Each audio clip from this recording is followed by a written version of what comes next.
था, याद करो, लोकूर कमेटी बताए थे ना, लोकूर समिति। लोकूर समिति ने बताया था कि जनजाति होने के लिए उस समाज के अंदर क्या क्राइटेरिया चाहिए। साइनेस होगा। जनजातीय समाज में देखिएगा आज भी क्या है, साइनेस मिलता है, मतलब बाकी लोग किसी से भी घुल मिल के कुछ बात कर लेंगे। जनजातीय समाज आज भी क्या होंगे, बात करना पसंद नहीं करेंगे, अपने ही समाज में रहना पसंद करेंगे। तो ये कौन बताया था, लोकूर कमेटी ने बताया था। वैसे ही ये बात कि जनजाति के अंदर भी एक ग्रुप है जो एकदम पिछड़ा हुआ है, उसको क्या बनाया जाए, आदिम जनजाति बनाया जाए। ये सुझाव किसका था, ढेबर कमीशन का था, ढेबर कमीशन का था। अब स्टार्ट करें, तो हेडिंग क्या देना है, असुर जनजाति।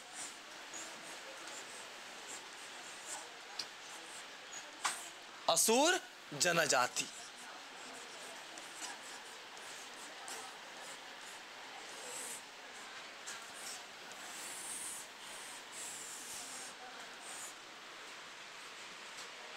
ठीक है, अब यहां से सारा पॉइंट को एकदम एक एक करके समझना है, दिमाग में फिट होते चलना है।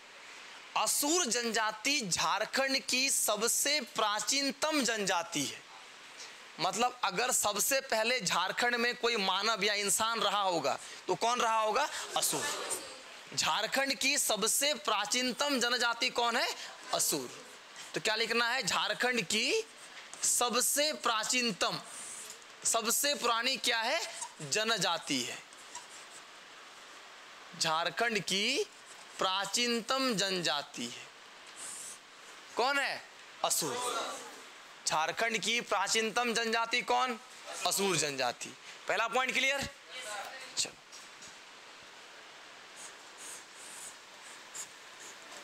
अब हम लोग प्राचीनतम जनजाति कह रहे हैं तो इतिहास में इसका कहां पर जिक्र है देखना पड़ेगा। लेकिन इतिहास में आने से पहले अगर बात किया जाए तो असुर जनजाति अपने आप को पूर्वादेवा कहते हैं।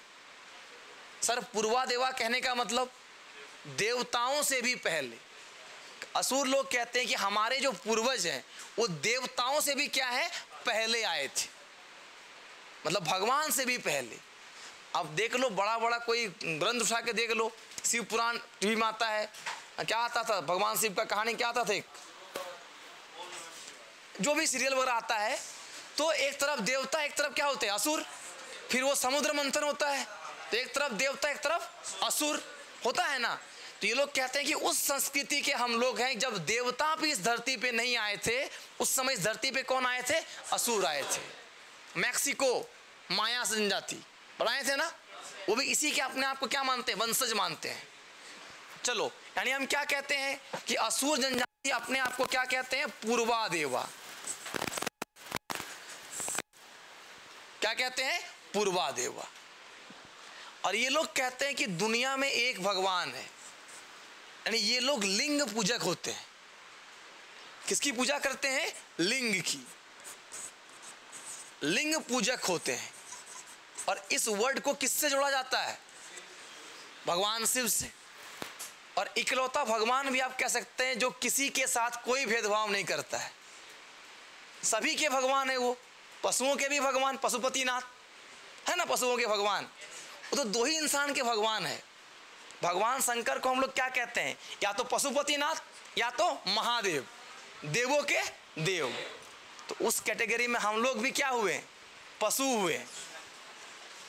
मनुष्य भी एक क्या है, सामाजिक पशु है, सोसाइटी में रहने वाला क्या, एक पशु ही तो है, सोशल एनिमल कहते हैं हम लोग।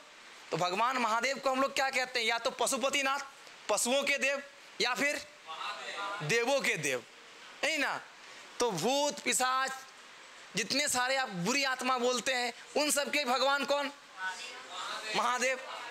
अगर वो धारावाहिक आप लोग देखे होंगे तो अपने शादी करने जाते हैं, अपने साथ बारात लेके जाते हैं, बारात में नंदी भिंगी भूत पिशाच चुड़ैल सांप है ना, अघोरी सब शामिल हुआ है कि महादेव का शादी होने वाला है। यानी सभी के वो क्या है, देवता है। चलिए, यानी असुर जनजाति के भी देवता कौन है, लिंग पूजक समाज है। वो महादेव को ही क्या मानते हैं, अपना देवता मानते हैं। इसलिए कुछ लोग कहते हैं कि शिशुओं के पूजा करते हैं।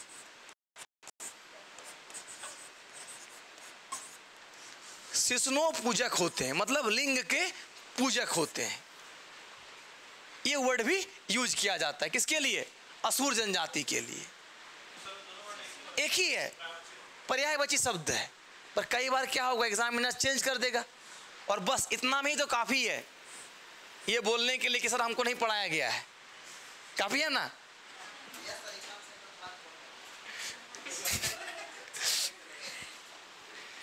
अब आगे समझे, चलो। क्या होते हैं? शिष्णो पूजक होते हैं। असुर जनजाति के बारे में कहा जाता है कि इसका जो संस्कृति था रक्ष संस्कृति था। इनका कल्चर को क्या कहा गया था? रक्ष संस्कृति। इसलिए कुछ लोग क्या कहते थे कि असुर क्या होते हैं? राक्षस होते हैं। ये आदि काल में कहा जाता था, अभी के समय नहीं, एकदम पहले कहा जाता था कि असुरों की संस्कृति क्या है? रक्ष संस्कृति। कौन सा संस्कृति? रक्ष संस्कृति। इसलिए एक वर्ड यूज किया जाता था राक्षस। लोक कथा है, कुछ लोग ऐसे कह देते हैं कि रक्ष संस्कृति के कारण इनका नाम क्या पड़ा था? राक्षस पड़ा था, पर है तो ये भी इंसान।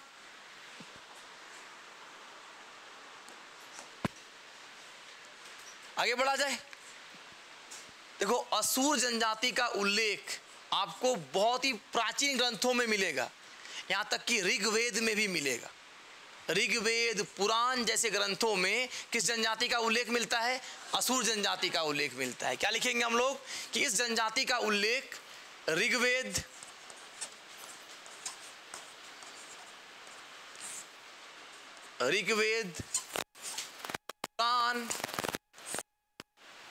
पुराण, ऋग्वेद जैसे ग्रंथों में मिलता है। किसका उल्लेख मिलता है? असुर जनजाति का। असुर जनजाति का। किस जनजाति का? असुर जनजाति का। असुर जनजाति का उल्लेख आपको मिलेगा ऋग्वेदों में और पुराणों में।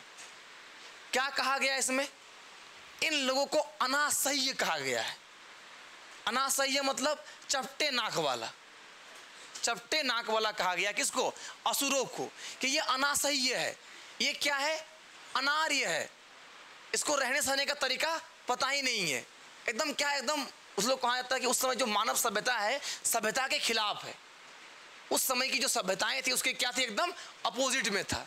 उसको अनासह्य, अनावृत्य क्या कहेंगे हम लोग कि ऋग्वेद और पुराणों में असुर को अनासह,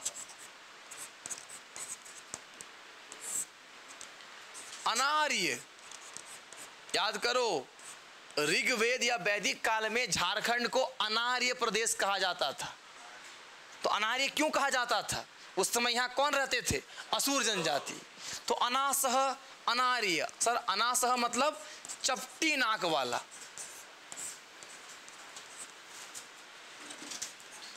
इस तरह का वर्ड को डिकोड किया गया है। और क्या कहा गया है? अनार्य मतलब जो आर्य नहीं है। आर्य मतलब जो यूरोप से आए थे, है ना। तो अनार्य लोग को कहा गया था, किसको? असुर जनजाति को। याद रहेगा यहां तक?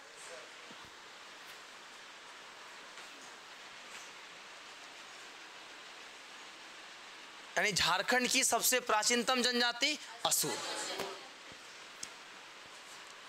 अब तक हम लोग झारखंड में नहीं आए हैं, अभी झारखंड में आएंगे। प्राचीन काल में अगर थोड़ा सा हम लोग इस तरह की बातें को मानते हैं जो माइथोलॉजी में है, तो असुर लोग को देखे होंगे बहुत मायावी होता था। जादू टोना ऐसे करके पानी का महल बना देना, बनाते थे ना। कहा जाता है कि असुर जनजाति के लोग क्या होते हैं? मायावी होते हैं, कि मय संस्कृति के धारक हैं। इनका जो प्राचीन काल में एक विद्या होता था, कौन सा विद्या? मय विद्या। तो मय विद्या के जानकार होने के कारण ये क्या होते हैं? मायावी होते हैं।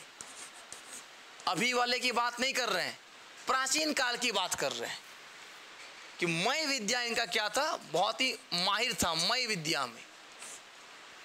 इसलिए लोग क्या कहलाते थे? मायावी कहलाते थे। मायावी कहलाते थे। ठीक है क्या? असुर जनजाति के लोग, मय मतलब माया, भ्रम, भ्रम के बहुत जानकार थे। तो लोग क्या कहते थे कि असुर जनजाति के लोग कैसे होंगे? मायावी होंगे। कहा जाता है कि ये जो हमारा असुर जनजाति है, इसको एक संस्कृति के बारे में बहुत अच्छा पता है, वह सूर्य सिद्धांत। कौन सा सिद्धांत? सूर्य सिद्धांत। असुर जनजाति के लोग किस सिद्धांत के जानकार है? सूर्य सिद्धांत के जानकार है। कौन सा सिद्धांत? सूर्य सिद्धांत। असुर जनजाति के लोगों ने किस सिद्धांत को जन्म दिया था? सूर्य सिद्धांत को। याद रखेंगे कि ये सूर्य सिद्धांत के जन्मदाता हैं। कौन है? असुर। असुर जनजाति है वो सूर्य सिद्धांत के जन्मदाता है।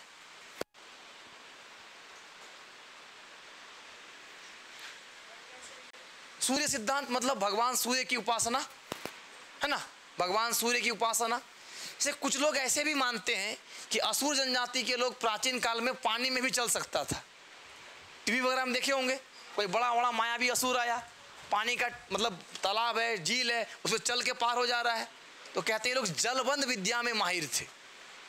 जल को एक जगह में स्थिर करके रखने में क्या थे? माहिर होते हैं। तो क्या याद रखेंगे हम लोग कि प्राचीन काल में ऐसी मान्यताएं हैं कि असुर जनजाति के लोग जलबंद विद्या में, असुर जनजाति के लोग जलबंद विद्या, कौन सी विद्या? जलबंद विद्या में माहिर होते हैं। प्राचीन काल से असुर जनजाति के लोग जलबंद विद्या में क्या होते हैं? माहिर होते हैं। ठीक है, जलबंद विद्या में माहिर होते हैं। जलबंद विद्या में माहिर होते हैं। कौन सी विद्या में? जलबंद। किस जनजाति के लोग? असुर जनजाति के लोग। यस, जनदाता असुर। जलबंद विद्या में माहिर कौन? असुर। क्लियर यहां तक? अब थोड़ा थोड़ा हम लोग झारखंड की पृष्ठभूमि में आते हैं। ये तो पूरा कहीं पर भी असुर जनजाति होगा उनकी हम लोग चर्चा कर लिए। अब हम लोग झारखंड की थोड़ा सा पृष्ठभूमि में आते हैं। सारा पॉइंट नोट डाउन कर लेना है। झारखंड की पृष्ठभूमि में क्या बात करेंगे? देखिए, हमारे झारखंड में असुरों का प्राचीन निवास पाट क्षेत्र था। कौन सा क्षेत्र? पाट क्षेत्र। हमारे झारखंड में असुरों का प्राचीन निवास स्थल कौन था? पाट क्षेत्र। और पाट क्षेत्र मतलब कौन कौन सा जिला? लोहरदगा, गुमला, लातेहार वाला एरिया ना।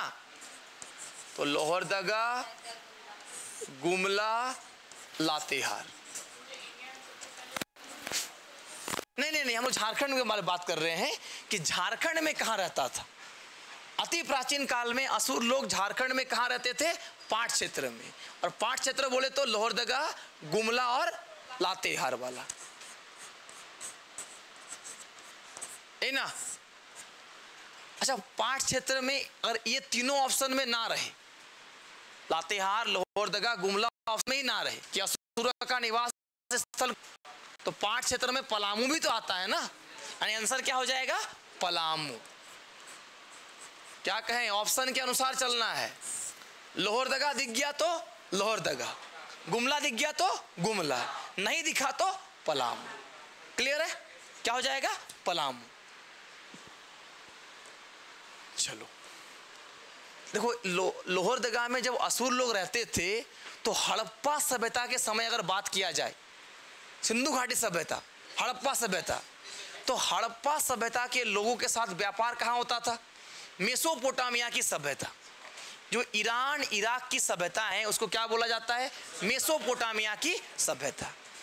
अब यहाँ से असुर जनजाति के लोग लोहे को पिघलाकर हथियार बनाते थे, तलवार बनाते थे, और वो तलवार लेके बेचने जाते थे सिंधु घाटी, हड़प्पा सभ्यता। और वहाँ से तलवार खरीदने कौन आते थे? अरब कंट्री के लोग, मेसोपोटामिया की सभ्यता। और वो लोग अपना देश में बताते हैं कि सिंधु घाटी के दक्षिण से एकदम लंबे लंबे विशालकाय शरीर वाले कुछ लोग आते हैं जो दुनिया में सबसे अच्छा तलवार बनाते हैं। मेसोपोटामिया के सभ्यता में उन लोगों ने क्या कहा कि जब हम लोग सिंधु घाटी जाते हैं, हड़प्पा जाते हैं, मोहनजोदड़ो जाते हैं, तो वहाँ से तलवार लेके आते हैं। और वहाँ जो तलवार का व्यापारी है वो मोहनजोदड़ो का नहीं है, वो सिंधु घाटी का नहीं है। वो कहाँ से आते हैं? कहीं और से आ रहे हैं। सर कहाँ से आ रहे हैं? तो कहते हैं कि हमारे जो सिंधु घाटी है उसके दक्षिण से आते हैं। मतलब विशाल विशाल शरीर के, लंबे चौड़े वो लोग क्या है, तलवार लेके आते हैं। तो जब उसके बारे में रिसर्च किया गया कि कहाँ के लोगों की बात कर रहा है, तो कहाँ का लोग? झारखंड के असुर जनजाति के लोग। क्योंकि हमारे यहाँ पर क्या मिला है, पाट क्षेत्र में आपको लोहागढ़ मिलेगा। लोहागढ़, जहां पे असुर जनजाति के लोग प्राचीन काल में लोहे को पिघला के क्या बनाते थे? हथियार बनाते थे, तलवार बनाते थे। बात समझ में आ रहा है? तो क्या लिखेंगे? लिखिए कि असुर जनजाति द्वारा बनाए गए तलवार, असुर जनजाति द्वारा बनाए गए तलवार सिंधु घाटी सभ्यता के साथ साथ, असुर जनजाति द्वारा बनाया गया तलवार सिंधु घाटी सभ्यता के साथ साथ, सिंधु घाटी सभ्यता के साथ साथ मेसोपोटामिया, मेसोपोटामिया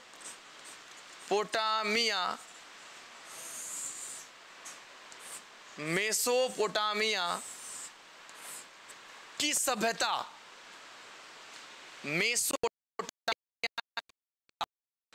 मेसोपोटामिया कहाँ है? इराक में है। क्या? दजला फरात नदी के किनारे। बिल्कुल सही। सिंधु घाटी सभ्यता के साथ साथ मेसोपोटामिया की सभ्यता तक में क्या थी? क्या लिखे हम लोग? असुर जनजाति द्वारा बनाए गए तलवार सिंधु घाटी सभ्यता के साथ साथ मेसोपोटामिया की सभ्यता तक में प्रचलित थी। जो लोग एकदम नए हैं तुरंत लिख लेंगे कि मेसोपोटामिया कहाँ पे है? ईरान और इराक। आज का जो ईरान इराक है उसको हम लोग क्या कहते हैं? मेसोपोटामिया। दजला फरा,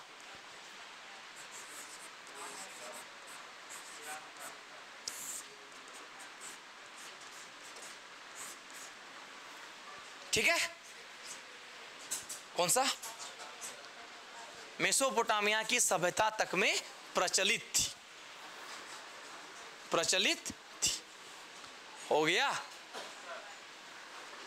आगे बढ़े हम लोग। चलो, यानी असुर जनजाति के प्राचीन साक्ष्य हमारे यहां पर मिले हैं। लेकिन कुछ ही वर्ष पहले आर्कियोलॉजिकल सर्वे ऑफ इंडिया, जो भारत का क्या है, पुरातात्विक विभाग, जो भारत में पुरातत्व की क्या करते हैं, खोज करते हैं, उन लोगों को, जो खूंटी में हमारा एक नदी बहता है, तजना नदी, नाम सुने हैं ना? क्या कह रहे हैं हम लोग कि archaeological survey of India, Hindi में लिखिएगा पुरातात्विक विभाग। हिंदी में क्या लिखना है? पुरातात्विक विभाग, ASI, archaeological survey of India, ASI। हाँ, archaeological survey of India, Hindi में लिखेंगे भारतीय पुरातात्विक विभाग, भारतीय पुरातात्विक विभाग। अच्छा, एक्चुअल में पुरातात्विक साक्ष्य का मतलब आप लोग समझते हैं ना? पुराना चीज का खोज करना, ठीक है, कुछ हद तक सही है। भारतीय पुरातात्विक विभाग, देखो कहने का मतलब है कि जब हम लोगों ने लिखना पढ़ना चालू किया तब तो ग्रंथ लिखे, और जिस समय हम लोग को लिखना आता ही नहीं था तो मतलब वही भाव चित्रात्मक, उससे भी पहले कुछ नहीं था, कुछ पता ही नहीं था, जो मन हुआ सो बना हुआ है। तो उसका एज कितना हुआ? वो जो एज है उस समय के लोग कैसे होते थे? मान लो कि भगवान ना करे ऐसा कुछ हो जाए कि हमारा ये रूम धरती के अंदर धंस जाए, भगवान ना करे ऐसा कुछ हो। और मान लो कि आज से 200 300 400 साल बाद खुदाई हो, तो यहाँ हम लोग क्या पढ़ रहे हैं ये सब बचेगा क्या? कुछ नहीं बचेगा, सब क्या जीवाश्म बन जाएगा, बर्बाद हो जाएगा। लेकिन जब हड्डी निकाला जाएगा तो मिलेगा कि यहाँ पे 2 दांत मिला और यहाँ बहुत सारा क्या मिल रहा है? दांत मिल रहा है। कि सबसे ज़्यादा धीरे धीरे कौन सा होता है? दांत होता है, हड्डी होता है। तो क्या पता चलेगा? कुछ तो हो रहा था। उस समय के लोग डिस्कस करेंगे यहाँ कुछ तो हो रहा था, तो पता लगाया जाएगा कि क्या अगर इसका कोई एविडेंस किसी को मिला, आसपास के लोग अगर बताएं कि हाँ पहले यहाँ क्या था, इंस्टीट्यूट था, तो ठीक है। नहीं तो क्या मान के चलेंगे? ऐसा ये मान के चलेगा ये क्या था? सभागार था। कुछ लोग सभा करने आए होंगे और धरती क्या हो गई होगी? पॉसिबल तो है। तो वैसे ही जिस जगह का कोई लिखित साक्ष्य नहीं है, केवल कुछ क्या मिला है? टूटा फूटा जीवाश्म मिला हो, कोई इंस्ट्रूमेंट मिला हो, लोहे का टुकड़ा मिला हो, उसके आधार पे, है ना।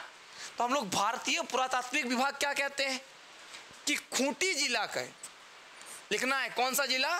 खूंटी, खिलखिलाता हुआ खूंटी ना। खूंटी जिला के तजना नदी, खूंटी जिला के कौन सा नदी? तजना नदी। अब यहां एक चीज और याद हो गया, तजना नदी किस जिला में है? तो खूंटी जिला के तजना नदी के किनारे, तजना नदी के किनारे 2 नाम लिख के रखिएगा। ऐसे 3 नाम है, एक हमको याद नहीं आ रहा है। सरिदकेल, एक नाम है सरिदकेल, एक है कुंजला, एक और है अभी हमको याद नहीं आ रहा है। खूंटी जिले के तजना नदी के किनारे सरिदकेल कुंजला नामक जगह में, कुंजला नामक स्थान में असुर जनजाति के साक्ष्य मिला है। क्या लिखेंगे हम लोग? भारतीय पुरातात्विक विभाग को खूंटी जिले के तजना नदी के किनारे सरिदकेल कुंजला नामक स्थान में असुर जनजाति के प्राचीन साक्ष्य मिले हैं। किस जनजाति के? असुर जनजाति के प्राचीन साक्ष्य मिले हैं। क्लियर है? याद रहेगा? ये पुराणों में, ऋग्वेद में असुर को अनासह, अनार्य कहा गया है। क्लियर है यहां तक? कोई डाउट नहीं ना?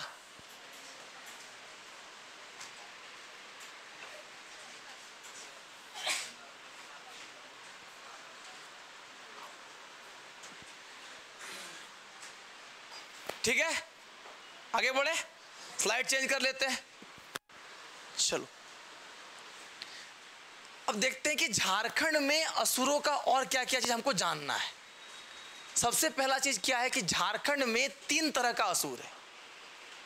वीर असुर, सबसे पहले बात करेंगे वीर असुर, और क्या है? बिरजिया असुर बोला जाता है, और एक अगरिया असुर। क्या बोले हम लोग? वीर असुर, बिरजिया असुर और अगरिया असुर। एक्चुअल में इसको समझने से पहले इस बात को समझिए कि असुर जनजाति किस चीज में दक्ष होते हैं? लोहा गलाने। असुर जनजाति का मुख्य पेशा लोहा गला के हथियार बनाना। लिखिए कि असुर जनजाति के लोग लोहा गलाने में, असुर जनजाति के लोग लोहा गलाने में दक्ष होते हैं। असुर जनजाति के लोग लोहा गलाने में दक्ष होते हैं। क्या गलाने में? लोहा गलाने में। यानी असुर जनजाति का मुख्य पेशा लोहा गलाना।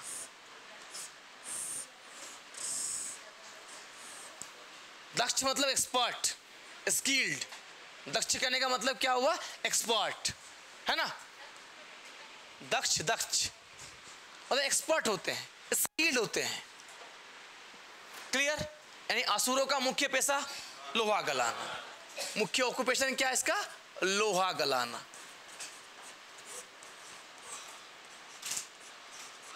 और यहीं पे याद रखिएगा, लोहा गलाने से एक पर्व भी है, कुटासी पर्व या कुटसी या फिर कुटासी पर्व। लोहा गलाने के उन्नति के लिए असुर जनजाति के लोग जो पर्व मनाते हैं, कौन सा पर्व? कुटासी पर्व या फिर कुटसी पर्व।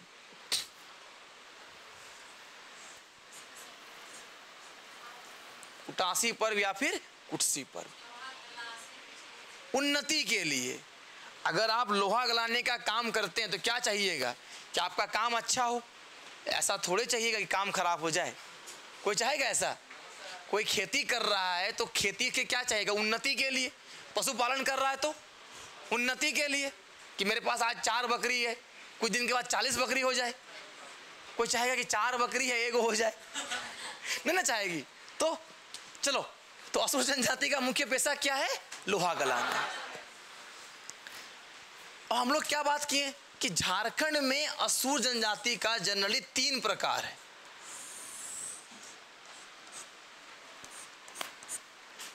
एक है वीर असुर,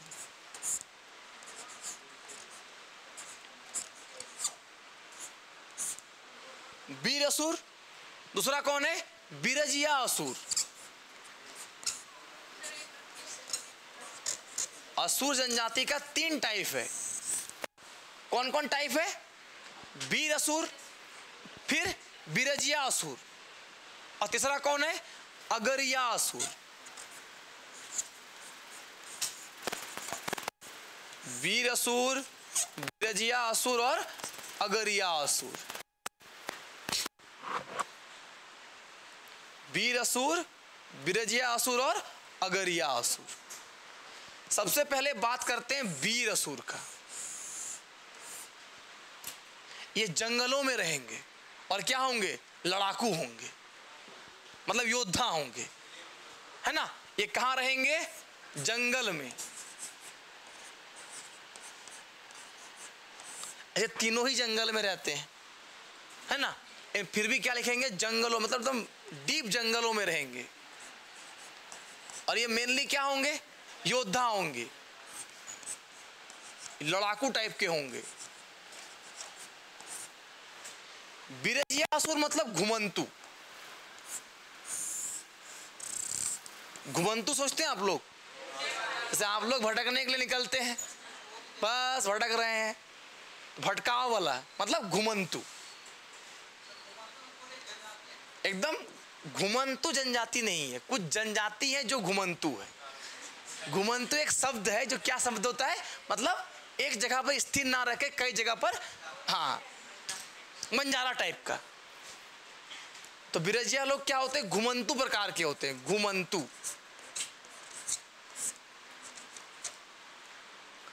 और अगरिया असुर ये आग के काम में, यानी लोहा पिघलाने में क्या होगा? एक्सपर्ट होगा। लोहा कैसे पिघलेगा? आग से पिघलेगा। उसको जगाओ। चलो, अगरिया असुर मतलब कैसा काम करेगा? ये आग का काम में क्या होगा? एक्सपर्ट होगा। लिखना है, आग के काम में ये क्या होगा? एक्सपर्ट होगा।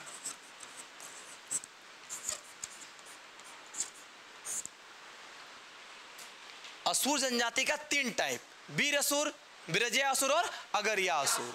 ये लोग क्या है? आग के काम में दक्ष लिख दे रहे, दक्ष। आग के काम में क्या है? दक्ष है। कौन है? अगरिया असुर। क्लियर? कितना पार्ट असुर का? वीर असुर, बिरजिया असुर, अगरिया असुर। चलो अब जल्दी जल्दी करना है, सर आ गए हैं। असुर जनजाति जो हमारा यहाँ पे दिख रहे हैं, ये किस ग्रुप से है? मतलब इसके ढांचा कैसा है? प्रजाति क्या है? Proto Australoid. कौन सा प्रजाति? Proto Australoid.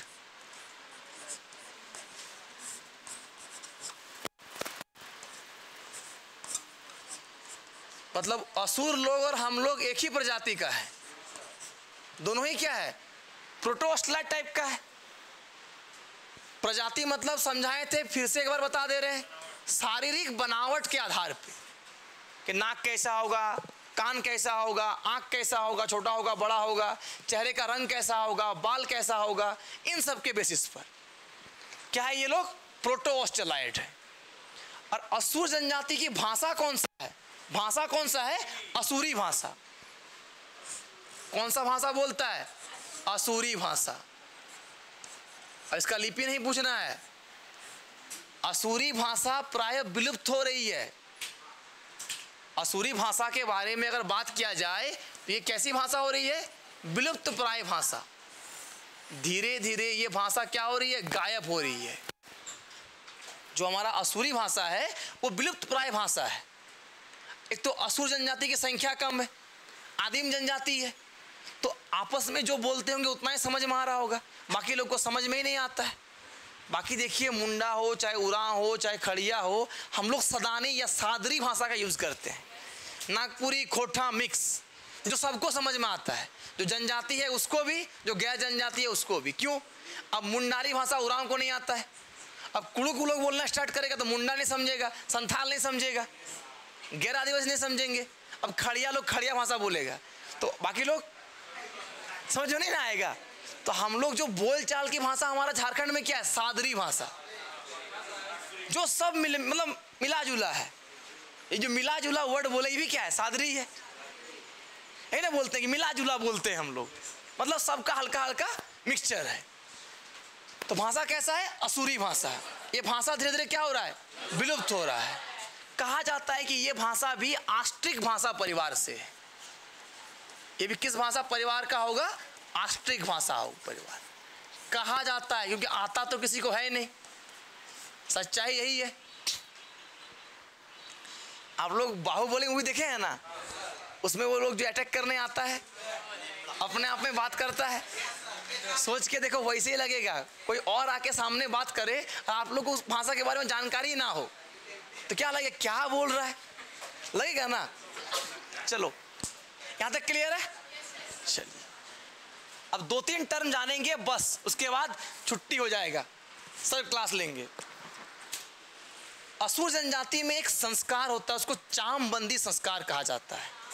चामबंदी संस्कार, बच्चे के जन्म के बाद उसके हाथ में या कंधे में बोलिएगा चमड़े का एक टुकड़ा बांध दिया जाता है, चमड़े का, और वो उसके बॉडी में ही रहता है। या तो बॉडी में डिसॉल्व हो जाएगा या तो बॉडी में ही रहेगा। चामबंदी संस्कार। जैसे आप लोग कभी कभी यूट्यूब में देखते होंगे कि कोई जनजाति है, कनाडा साइड का जनजाति या अफ्रीका का जनजाति, इतना बड़ा कान में गोल सा कुछ लगा हुआ है। एक्चुअल में फेक नहीं होता है, ओरिजिनल होता है। हाँ यहाँ देखिएगा, यहाँ लगा हुआ है ऐसे बड़ा, लगता होगा ये सब फेक है। ऐसी बहुत, हाँ गर्दन में कुछ लगा हुआ है, हाँ लंबा गर्दन वाले लोग हैं कुछ, हम लोग क्या कहेंगे? चलो यानी क्या लिखेंगे? असुर जनजाति में संस्कार, संस्कार लिख लेंगे। कौन सा संस्कार? चामबंदी संस्कार।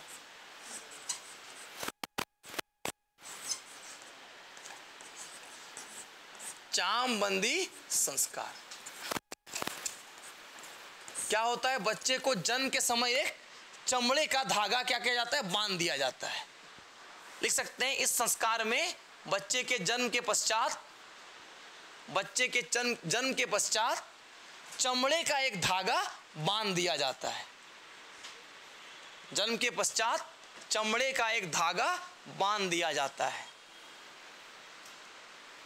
ठीक है? असुर जनजाति का जो गोत्र होता है, नहीं, बच्चे के जन्म के पश्चात चमड़े का एक धागा या चमड़े का टुकड़ा क्या किया जाता है? बांध दिया जाता है। चामबंदी संस्कार। देखो हो सकता है कि स्पेलिंग में गड़बड़ किए हो, बंदी हो सकता है, बंदी जो क्या होगा? बंदी भी हो सकता है। तो भावनात्मक रूप से जुड़ना है ना, वर्ड को बहुत ज्यादा नहीं लेना है, कि असुरी भाषा का शब्द होगा। अब असुरी भाषा से हिंदी में ट्रांसलेट हुआ होगा तो क्या हुआ होगा? सोच लो। ठीक है? इसके गोत्र को क्या कहते हैं? पोरस कहते हैं। असुर जनजाति के गोत्र को पोरस, कहीं पर पारस, पोरस बोले या फिर पारस बोले।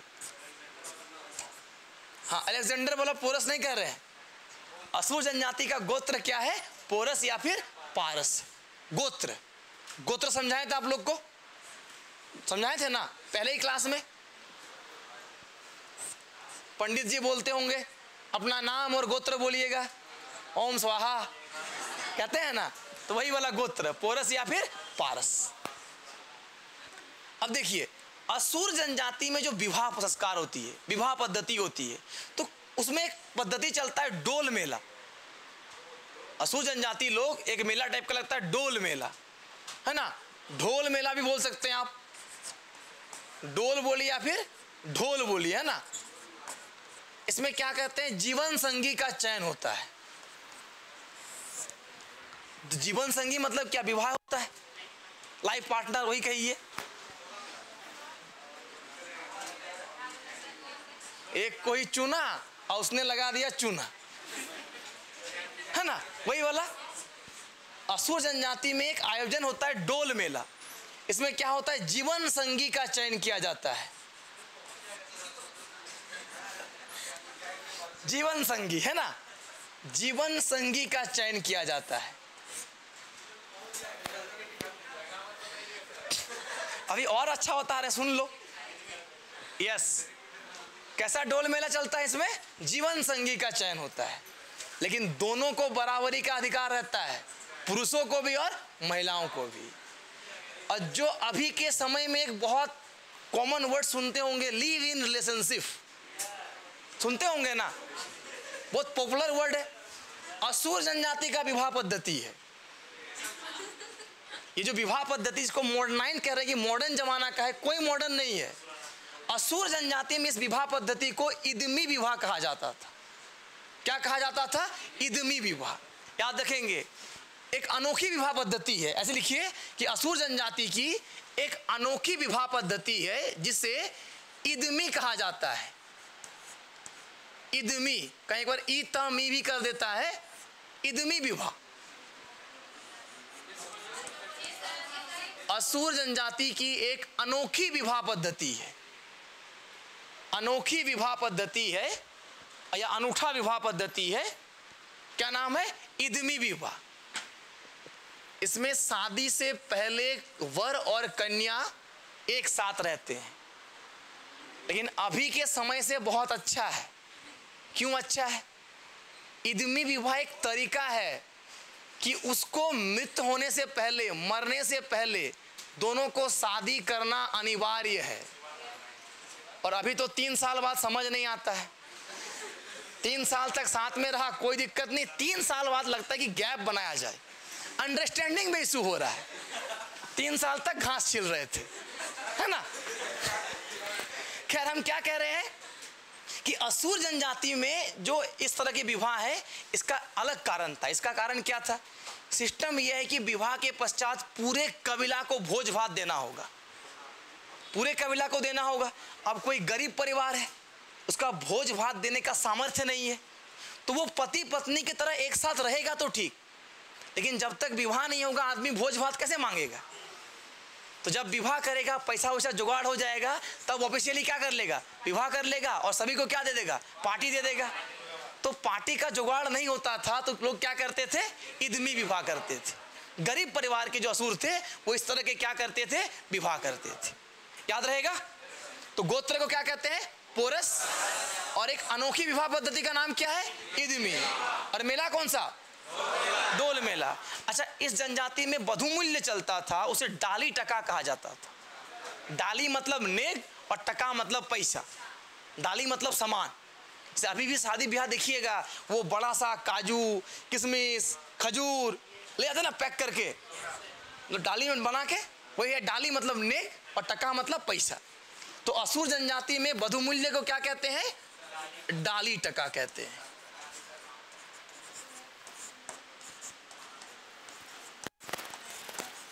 डाली टका कहते हैं। बधुमूल्य मतलब वर पक्ष की ओर से वधु पक्ष को दिया जाने वाला मूल्य, है ना, बधुमूल्य। चलो एक पॉइंट और नोट करके लिखना है।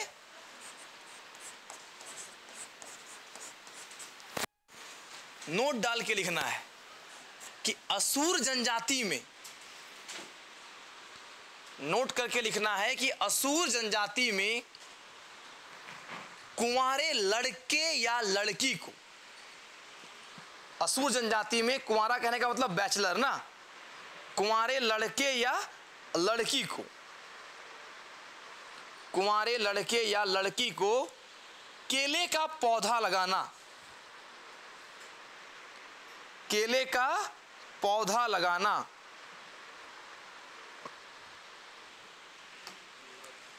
केले का पौधा लगाना मना होता है। टैबो है, निषेध है। कुंवारा लड़का या लड़की को केले का पौधा लगाना क्या रहता है? मना रहता है। ठीक, बाकी सब आप लोग जानते ही होंगे, है ना?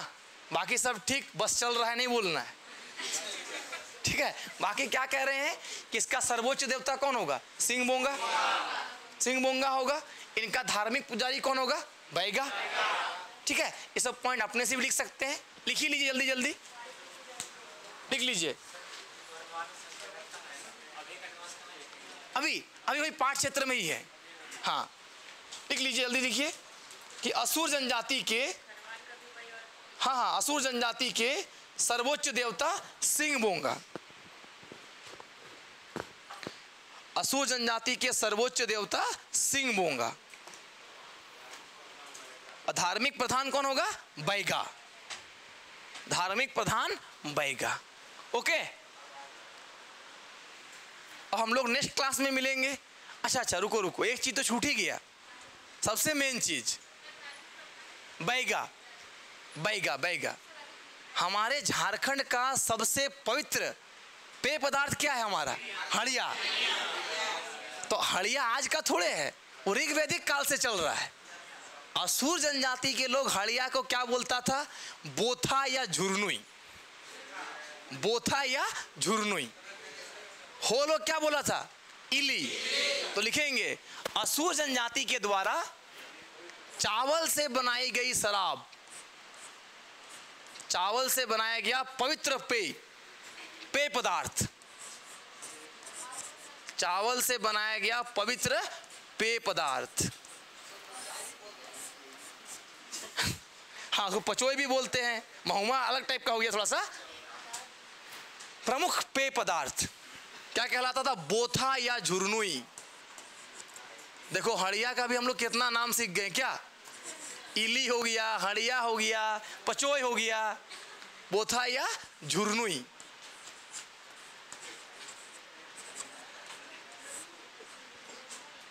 इसको भी जीआई टैग दिलाया जाए क्या? इसको नहीं मिलेगा, बोले ढुसका को मिल जाए, इसको मिलना भी मुश्किल है। चलो, तो हमारा पेय पदार्थ क्या था असुर जनजाति में? बोथा या झुरनुई। तो अब हम लोग नेक्स्ट क्लास में मिलते हैं। चलिए, धन्यवाद।